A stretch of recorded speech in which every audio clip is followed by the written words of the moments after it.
आमा नहाई सूरज गोड़ लागेली, सतरो के धिया जानी होई है।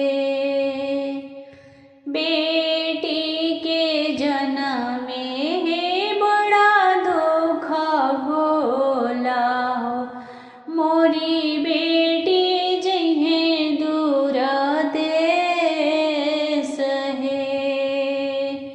बेटी के जन्म में बड़ा दुख भोला है, मोरी बेटी जइहे दूर देश है। बाबा नहाई सूरज गोड़ लागेले, दुश्मन के बेटी दस होई है। बेटी के भइले हो बड़ा सुख होला, मोरे दुआरा सजन बहुत है। बेटी के जन्म में बड़ा सुख होला, मोरे दुआरा सजन बहुत है। जब बरियतिया गोइड़वानी आइली है, हनी हनी मारेले निशान है। सेहू के सुनी के हो खुश भइले बेटी के पापा, धन्य धन्य भाग हमार है। सेहू के सुनी के हो खुश भइले बेटी के पापा, धन्य धन्य भाग हमार है।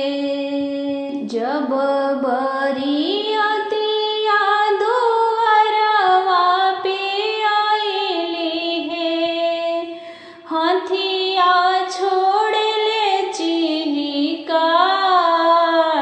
है। सेहू के सुनी के खुश भइले बेटी के चाचा, धन्य धन्य भाग हमार है।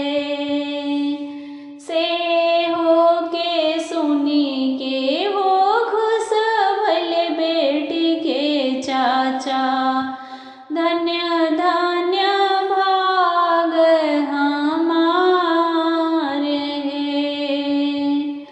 बेटी के भइले हो बड़ा सुख होला, मोरे दुआरा सजन बहुत है।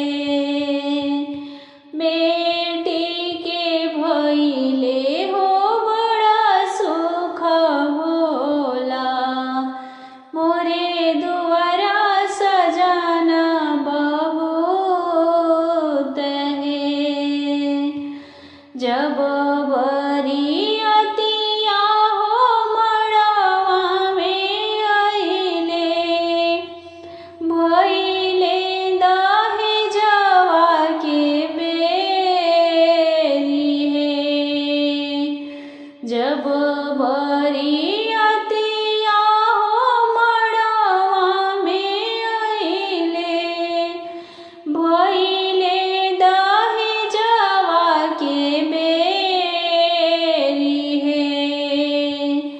सेहू के सुनी के दहलेले बेटी के पापा, सत